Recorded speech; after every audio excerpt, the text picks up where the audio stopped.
Hello বন্ধুরা, আপনাদের সবাইকে আমার চ্যানেলে স্বাগত জানাই। এর আগের পর্বে আমরা আলোচনা করেছি যে কাশি কি, কাশির প্রকারভেদ কি কি এবং কি কি টাইপের কাশি হতে পারে, সেই সম্পর্কে আমরা বিস্তারিত আলোচনা করেছিলাম। আজকে আমরা আলোচনা করব, আমাদের বিষয়বস্তু হলো কাশির জন্য ভালো কি কি ওষুধ রয়েছে হোমিওপ্যাথিতে। তো আগের দিন যে কাশির টাইপগুলো বলেছিলাম সেই টাইপগুলো নিয়ে আলোচনা করব যে এই টাইপগুলোর মধ্যে কি কি মেডিসিন আসতে পারে। তো আমি একটু বলে নিই যে টাইপগুলোর মধ্যে যেরকম বলা হয়েছিল 4 রকমের হতে পারে: ড্রাই কাফ, ওয়েট বা ময়েস্ট কাফ এবং ক্রুপি কাফ এবং হুপিং কাফ। মানে শুকনো কাশি, ময়েস্ট বা ওয়েট কাপে কাশির সঙ্গে কফ থাকবে, এবং ক্রুপি এবং হুপিং কাপ হলো মেনলি বাচ্চাদের হয়, যেগুলোতে গলার স্বর চেঞ্জ হয় এবং কফ অনেক সময় বেরোয়।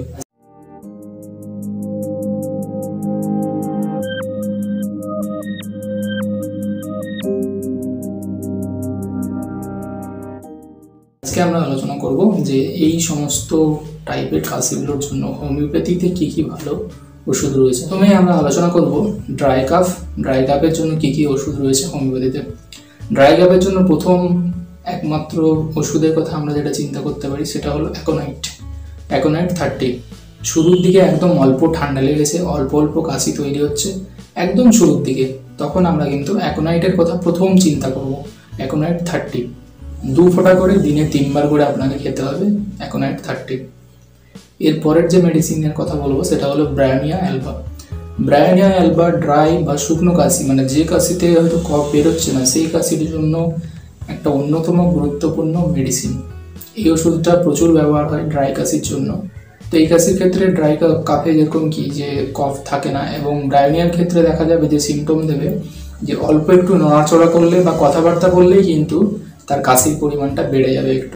ব্রায়োনিয়াতে কাশির পরিমাণ একটু বেশি হবে, কাশতে কাশতে তার বুকে এবং পেটে ব্যথা হবে, এবং অনেক সময় নিঃশ্বাস বন্ধ হয়ে যাচ্ছে এরকমও মনে হয়। তো এই ওষুধটাও আপনারা ব্রায়োনিয়া 30 2 ফোঁটা করে দিনে 3 বার করে খেতে পারেন। ড্রাই কাফের এর পরের যে ওষুধ নিয়ে আলোচনা করব তার নাম হলো কস্টিকাম 30 ইউজ করা যেতে পারে। তো মেনলি বুড়ো বা বয়স্ক যারা রয়েছে এবং বাচ্চারা, এত কাশি হচ্ছে, কাশতে কাশতে শুকনো কাশির পরিমাণ এত বেশি, কাশতে কাশতে হয়তো তাদের পেচ্ছাপ হয়ে যাচ্ছে অজান্তেই, ঠিক আছে। তো এইসব ক্ষেত্রে আমরা কস্টিকাম 30 কথা চিন্তা করব। কস্টিকামের আরেকটা সিমটম হলো যে সময় মনে হবে যে গলাতে কিছু একটা লেগে রয়েছে, এরকম তার মনে হতে থাকবে। তো কস্টিকাম 30 2 ফোঁটা করে দিনে 3 বার আপনি খেতে পারেন। এরপর আমরা আলোচনা করব ওয়েট কাফের জন্য কি কি ওষুধ রয়েছে হোমিওপ্যাথি। প্রথম যে মেডিসিনটার কথা বলবো সেটা হলো হিপাস সালভ। শরীরের কোনো পার্ট, হাত পা, মাথা, মুখ, এইগুলো জায়গাগুলো খোলা থাকার জন্য যদি ঠান্ডা লেগে থাকে এবং তার ফলে যে কাশি হয় এবং কাশির সঙ্গে যদি কফ থাকে, তখন সেখানে আমরা হিপাস সালভের কথা চিন্তা করব। হিপাস সালভ 30 2 ফোঁটা করে দিনে 3 বার আপনি খেতে পারেন। এবং হিপাস সালভের সঙ্গে যে কফটা বেরোবে সেটা কিন্তু অনেকটা হলুদ রঙের কফ হয়ে থাকে। এর পরের যে ওষুধটার কথা আমরা আলোচনা করব ওয়েট কাফের জন্য সেটা হলো ক্যালিবায়োক্রোম 30 আমরা ইউজ করতে পারি। এই ক্ষেত্রেও কাশি হবে প্রচণ্ড এবং কাশির সঙ্গে কফটা বের হবে, কিন্তু এই ক্ষেত্রে কফের একটা সিগনিফিক্যান্ট যেটা সিমটম দেখা যায়, আপনার মনে হবে ছাতিতে কফ বা মিউকাস ভর্তি হয়ে রয়েছে কিন্তু কাশছেন, বেরোচ্ছে না, মনে হবে ছাতি বা গলাতে আটকে রয়েছে, এতটাই চটচটে টাইপের এর কফটা হয়। তো এটাও আপনি 30 পোটেন্সি দিনে 3 বার খেতে পারেন 2 ফোঁটা করে। নেক্সট যে মেডিসিনটার কথা আমরা আলোচনা করবো সেটা হলো অ্যান্টিমটাট। এই ওষুধটা বাচ্চাদের জন্য খুব বেশি ইউজ হয়। তো অ্যান্টিমটাটের কাশিটা কীরকম হবে, কফ প্রচুর থাকবে, ঠিক আছে, এবং তার সঙ্গে কাশি থাকবে এবং কফ এত পরিমাণে জমে যাবে যে গড়গড় কিন্তু আওয়াজ হবে। অনেক সময় স্টেথো বসালে গড়গড় আওয়াজ পাওয়া যায়, এবং আবার অনেক সময় দেখা গেছে যে বাইরে থেকেও নিঃশ্বাস নেওয়ার সময় ঘড়ঘড় একটা আওয়াজ হয়। তো এইরকম যদি সাইন অ্যান্ড সিমটম থাকে, এরকম যদি লক্ষণ দেখা যায়, তাহলে তখন আমরা অ্যান্টিমটাটের কথা কিন্তু চিন্তা করব। অ্যান্টিমটাটে যখন তাকে নিঃশ্বাস নিতে হয়, ঘন ঘন নিঃশ্বাস নিতে হয়, র্যাপিড রেসপিরেশন রেটটা থাকে তার। বাচ্চাদের ক্ষেত্রে অ্যান্টিমটাট 6 খাওয়ানো যেতে পারে, 1 চামচ জলে 2 ফোঁটা দিয়ে দিনে 2 বার বা 3 বার খাওয়াতে পারেন। এবং বড়দের ক্ষেত্রে অ্যান্টিমটাট 30 2 ফোঁটা করে সারাদিনে 3 বার আপনি খাওয়াতে পারেন। এর পরের যে মেডিসিনটার কথা বলবো তার নাম হচ্ছে ইপিকাক 30। এর যে লক্ষণগুলো দেখা যাবে, নিঃশ্বাস নিতে কষ্ট হয়, নিঃশ্বাস যখন নেবে তখন বাঁশির মতো একটা আওয়াজ বেরোতে থাকে অনেক সময়, এত কাশি আস্তে আস্তে তার বমি পাবে বা অনেক সময় বমি হয়েও যায়। বাচ্চাদের ক্ষেত্রে আপনি অ্যান্টিমটাট 6 ইউজ করতে পারেন, 1 চামচ জলে 1 ফোঁটা নিয়ে তাকে দিনে 2 বার খাওয়াতে পারেন। এবং বড়দের ক্ষেত্রে 30 এবং 200 ইউজ হয়। তো এটাও আপনি সারাদিনে ওই 2 ফোঁটা করে দিনে 3 বার করে খাওয়াতে পারেন এই পোটেন্সিগুলো। ওয়েট কাপের জন্য এর পরের মেডিসিন যেটা তার নাম হলো ডালকামরা 30। ডালকামরাও ইউজ করা হয় ওয়েট কাপের জন্য।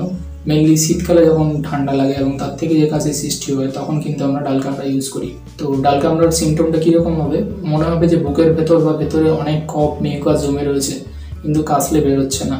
সে যখনই কাশবে তার মনে হবে যে অনেকটা হয়তো কফ বেরোবে কিন্তু ততটা পরিমাণে কফ বেরোয় না। নেক্সট আমরা কাশির টাইপে চলে আসি, সেটা হচ্ছে ক্রুপ কাপ। তো এই কাশির জন্য কি কি মেডিসিন ইউজ হয় সেগুলো নিয়ে আলোচনা করব।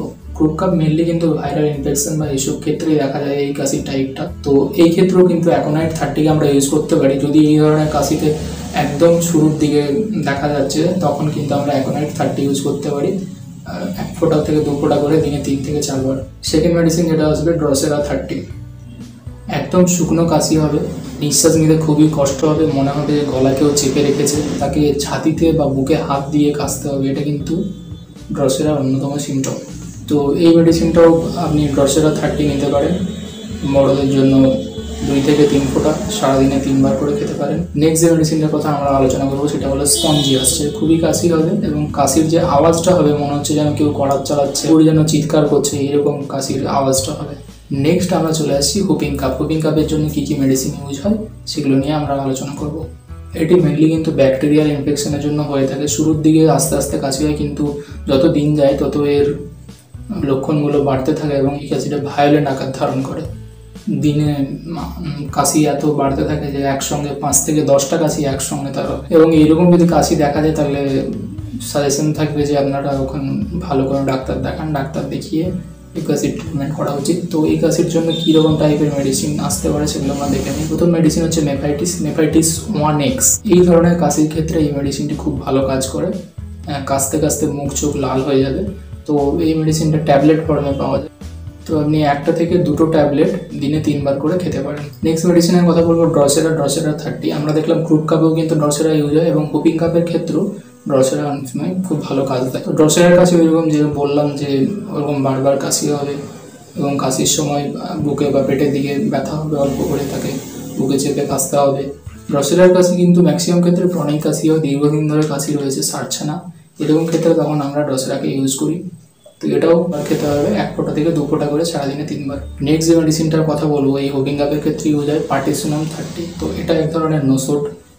তো নোসোড কীভাবে তৈরি হয় না, ছোটো করে যদি বলতে বলা হয় যে ইনফেক্টেড পার্সনের দেহ থেকে এই ওষুধগুলো তৈরি হয়, তাদেরকে আমরা নোসোড বলে থাকি। তো একদম শুরুর দিকে যদি বোঝা যায় তাহলে এই মেডিসিনটা 30 পোটেন্সিতে নিলে আপনার কাশিকে আর আগের দিকে বাড়তে দেবে না অতটা।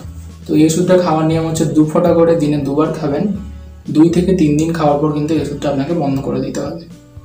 তো আজকে আমরা আলোচনা করলাম যে কী কী টাইপের কাশি হয়, যে টাইপগুলো রয়েছে তার আন্ডারে কী কী হোমিওপ্যাথিক মেডিসিন আসতে পারে সেগুলো নিয়ে আমরা আলোচনা করলাম। তো এখানে যেটা শেষে বলার রয়েছে যে যদি দেখা যায় যে আপনার কোনো কাশি 15 দিনের বেশি হয়ে গেছে তখন আপনার কিন্তু ডাক্তারের সঙ্গে কনসাল্ট করা উচিত এবং ডাক্তারের সঙ্গে কনসাল্ট করে ভালো হোমিওপ্যাথিক ডাক্তারকে দেখান, দেখিয়ে ওষুধগুলো নেওয়া দরকার। কী কী ওষুধ খেতে হবে অনেক বলে দেবেন। এবং কারো যদি কাশি দীর্ঘদিন ধরে হয়, অনেক দিন ধরে হচ্ছে, তাহলে কিন্তু হোমিওপ্যাথিতে কনস্টিটিউশনাল ট্রিটমেন্ট লাগবে। তো আজকে আমরা আলোচনা করলাম এইগুলো নিয়ে এবং যে 4টে টাইপের কাশি বললাম এইগুলো যদি আপনারা এর আগের যে ভিডিওটা আছে সেটা যদি আপনারা না দেখে থাকেন যে কাশি কী এবং কয় প্রকারের হয়ে থাকে ডিটেলস আলোচনা করা রয়েছে এবং ওখানে আপনারা গেলে সাউন্ডও শুনতে পারবেন যে এই 4টে কাশি কী ধরনের হয়। তো যদি না দেখে থাকেন ভিডিওটা দেখার অনুরোধ করলাম। ধন্যবাদ।